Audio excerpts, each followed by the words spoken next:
Howdy all, and welcome back to another episode of the Sanctified Podcast, the show where we explore the stories of various saints throughout history and learn about what they did and how we come to recognize them as saints today. And today, we're going to explore the life of Saint Gall, a devoted and wise man with probably the coolest pet ever. So I have to admit that while I was looking for a saint to cover this week, I had a few that seemed like good candidates, and I will cover the others in coming weeks, but there's one in particular that really stood out to me. And if you know Saint Gall at all, you probably already know what the reason is. But if you don't know, I'm just going to leave it at he had one of the coolest pets ever. All right, so let's actually get into the life of Saint Gall now. Saint Gall, or Gallus, which was his unabbreviated name, was born around the year 550. Once again, we don't know terribly much about his younger life, but it is believed that he expressed significant piety, especially for a child, and he had an insatiable hunger for the Christian faith. When he was a young man, Gallus sought to study under Gall of Bangor. In fact, Gallus was born just 8 years before St. Gall founded his well-known monastery in Bangor. It didn't take very long for that monastery to become highly regarded throughout Europe as one of the best places to study the Christian faith. This monastery actually helped gain Ireland the reputation as the land of saints and scholars. Missionaries went out from here to all parts of Europe to spread their faith and spread the word of God. But back to little old Gallus. Gallus was studying alongside Columbanus, who essentially became Gall's right-hand man. Columbanus felt called to perform missionary work, and so he made a formal request to be sent on a mission by St. Gall. Well, not a saint at the time, but became a saint. And Gall sent Columbanus, Gall, and 11 others out on a mission in 589 to share God's teachings with the rest of Europe. The group of 13 men set out on their mission, beginning in Gall. There, they stayed for quite a while, until 610, when the men were exiled by the leaders of Gall, who really did not care for the Christian faith at all. Now, it is unclear how many of the group remained/fled, but their next stop was in Alemannia, and then from there they went up the River Rhine to Bregenz. After the group arrived in Switzerland, they made a home for themselves at Lake Constance. It wasn't long before Columbanus felt called to continue his mission and go on to Italy. But Gall was pretty sick at this time, and in 612, Columbanus left to further continue his missionary work, and Gall had to stay behind. But that wasn't really that bad for Gall. He actually kind of wanted a more solitary life. He wanted to live alone and get a deeper connection with God. He didn't want to travel with this group of a dozen other guys. So, after recovering from his illness, Gall found a comfortable spot along the river Steinach to start his life of solitude. And Gall's first step was to begin a 3-day fast and start constructing a small hut to keep safe from bad weather and other dangers while he prayed. And like many other saints we have learned about, he lived an ascetic lifestyle. So this hut wasn't comfortable or extravagant or anything like that. It was extremely minimal, if anything, particularly uncomfortable. Its purpose was just for prayer and to get a closer connection to God. Gall lived this lifestyle pretty much until the day he died, and he would help those in need around him. And if people came asking questions, he'd answer them. If people wanted to be taught, he'd teach them. And if there were any sort of Christian services that people were seeking, he would gladly help and perform what he could. And it was during this time that he met his pet, or really his companion. One night, Gall was sitting by a fire because it was nighttime in Switzerland, so it was pretty darn cold, and he just wanted to keep warm. When out of nowhere, a bear came out of the woods and charged at Gall. Rather than flee in fear, Gall knew that he had protection from the power that oversaw both him and the bear. So he stood up, looked right at the bear, and he rebuked it. The bear stopped dead in its charge. Not actually dead. And it almost seemed defeated or sorry in a way as it slunk back into the trees.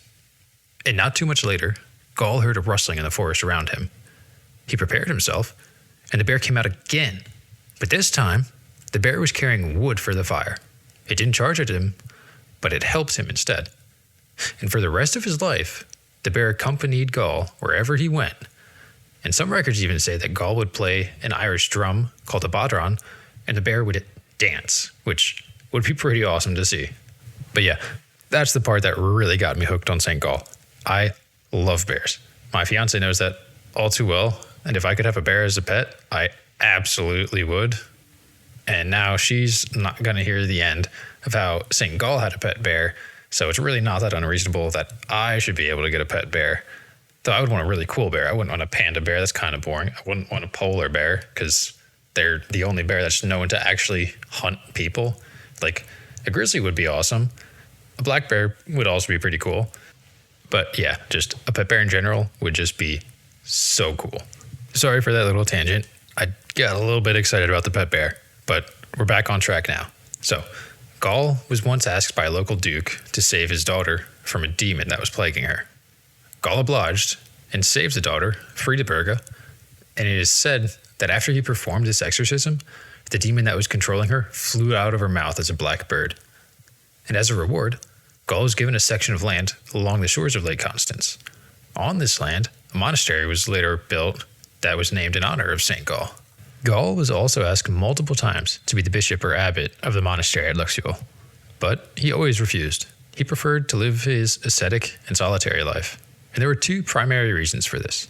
The first is that he felt that it would involve him too much in worldly concerns, and he just wanted basically divine concerns. He wanted to focus on prayer and being close to God. And the second reason is just that he simply felt too old to start that sort of life.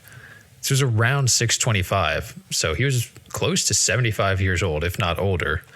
And it's kind of reasonable for him to be like, I'm too old, I don't want to do it. And so Gall stayed on his little plot of land with his bear until he passed away in his 90s around 645 on October 16th. Gall left a lasting impact in the region, though.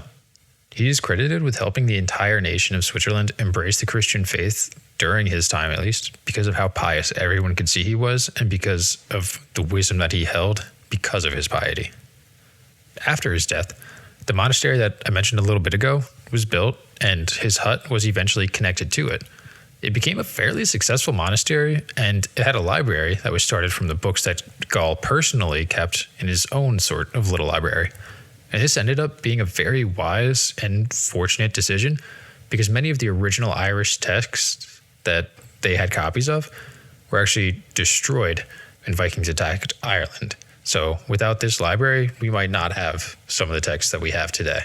And one other fun little fact is that there's a bell that Gall brought over when he started his mission, and it is kept in his monastery.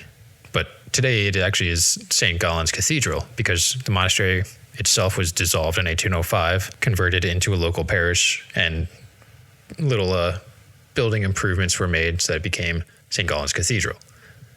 Now, it isn't really clear why he brought a bell. Maybe it was for music because we know that he played the bodhran. Maybe it was for prayers, or maybe there was some other personal connection that he had with that bell that we just simply don't know about.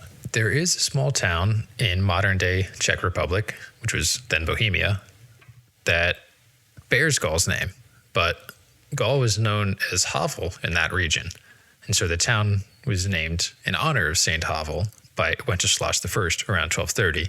So you can see that his impact had a very broad reach. It wasn't just the immediate vicinity that he lived. It spread across the land. Now, Saint Gall is another one of those saints who actually doesn't have an official canonization ceremony or date that we know of, at least, but he was instead recognized as a saint because he was already recognized as a saint for so long. So it went through equivalent canonization, which we've discussed before, which is basically somebody is identified as a saint for so long, they just become accepted as one canonically. His feast day is October 16th, and he's the patron saint of birds because of what happened with the exorcism of Friedeburga, as well as the patron saint of the city of Saint Gall in Switzerland. And you could say that he's the patron saint of bears, but that isn't formally recognized, probably because there isn't really a whole lot that people do with bears in their day-to-day lives. Like, there's not much of a reason to have a patron saint for bears, but if there was one, it would definitely be Saint Gall. If you have any questions, please let me know, and I'll do my best to answer them. So, what do you think of Saint Gall? Do you think his pet is as cool as I think it is? I hope you found his story interesting, and I look forward to learning your thoughts about Saint Gall. Thank you for listening. If you'd like to support the channel, you can subscribe, download the episode, like, comment, share it with your friends, or send me a suggestion on a saint that I can check out by emailing me at sanctifiedpodcast@proton.me. You can find the show on YouTube, Spotify, Apple Music, Amazon Music, Podbean, and more. Just search for the Sanctified Podcast, and I should have a few episodes uploaded on whatever service you used. Take care, and have a wonderful day.